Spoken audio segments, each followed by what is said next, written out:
नमस्कार, आप देख रहे हैं आवाज इंडिया। मैं हूं आपके साथ अंजनी मिश्रा।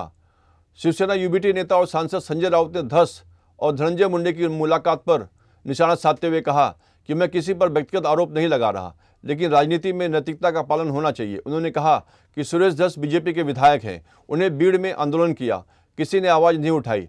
अका का अका जैसे शब्द भारतीय जनता पार्टी ने लाए हैं। अगर इस हत्याकांड में धस का हाथ नहीं है तो ये बावनकुळे और फडणवीस को स्पष्ट करना चाहिए कि धस से उनका कोई संबंध नहीं है। उद्या तुम्ही दाऊदला भेटा, छोटा शकीलला भेटा, त्याच्यावरती मी कोणावरती व्यक्तिगत आरोप करत नाही, पण राजकारणात किमान नैतिकतेचं पालन तरी व्हावं. किमान सुरेश धस हे भाजपचे आमदार आहेत. त्यांनी एक बीडमध्ये आंदोलन चालू केलं. एका खुनाला वाचा फुटली आणि खरे आरोपी आकाचा आका ही भाषा आमची नाही. हे शब्द कोणी आणले? भारतीय जनता पक्षाने आणले. बावनकुळे आणि फडणवीस यांनी सांगावं की धस यांच्याशी आमचा काही संबंध नाही. धस यांनी जेव्हा पहिली बोंब मारली तेव्हाच त्यांना थांबवायला पाहिजे होतं, पण धसला बोंबाबोंब करू दिली. बीडमध्ये एक वातावरण निर्मिती केली. धस यांनी संतोष देशमुखच्या खून प्रकरणामध्ये एक आंदोलन उभं केलं. त्याला मी जन आंदोलन म्हणतो. संतोष देशमुख यांचा मुलगा, मुलगी, भाऊ यांना घेऊन त्यांनी बीडमध्ये स्वतःचं नेतृत्व उभं करण्याचा प्रयत्न केला. त्यांच्या अश्रूंचा बाजार केला. वाल्मिकी कराड असेल किंवा वाल्मिकी कराडचा बॉस धनंजय मुंडे असेल, या संदर्भात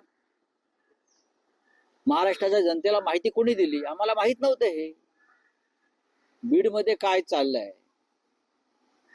आणि या बिहार टाईप माफिया टोळ्यांचं नेतृत्व कोण करत आहे हे सुरेश धस यांनी महाराष्ट्राला आणि देशाला सांगितलं.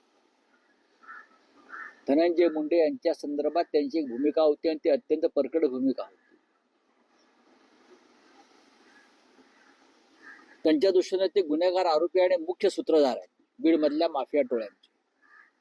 हे मी म्हणत नाही, सुरेश धस म्हणतात. आणि मग त्या मुंडेंना तुम्ही अचानक रात्री भेटायला जाता, 4 तास बसता, जेवण करता, लोकांच्या मनात संशय निर्माण होणार. आणि फडणवीस असं म्हणतात, भेटलं तर काय झालं? काहीच हरकत नाही भेटायला. पण ज्यांच्यावर तुम्ही आरोप करताय, ज्यांना तुम्ही एका खुनाचे मुख्य सूत्रधार मानताय, ज्यांना तुम्ही बीड मधल्या मिर्झापूरचं डॉन मानताय, त्यांना तुम्ही रात्री गुपचूप भेटता आणि फडणवीस त्याचे समर्थन करतात. म्हणजे तुमचं हँड इन ग्लोज झाला म्हणतो. मिली भगत आहे की काय या सगळ्यामध्ये? याच्यामध्ये सुरेश धस किंवा धनंजय मुंडेची नाचक्की झाली नसून याच्यामध्ये बावनकुळे आणि देवेंद्र फडणवीस यांच्या नैतिकतेचा बुरका फाटला हे स्पष्टपणे मला सांगावं असं वाटतं. धनंजय मुंडे यांचा राजीनामा द्यायचा की नाही यापेक्षा त्यांनी कोणी घ्यायचा हे ठरायला पाहिजे. तो अजित पवारांनी घ्यायचा की देवेंद्र फडणवीस यांनी घ्यायचा?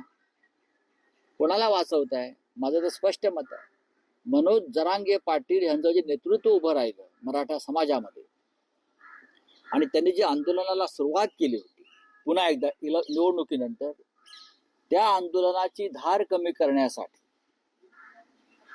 भारतीय जनता पक्षानं सुरेश धस हा मोहरा मराठा समाजाचा पुढे आणला आणि त्यासाठी त्यांना संतोष देशमुखाच्या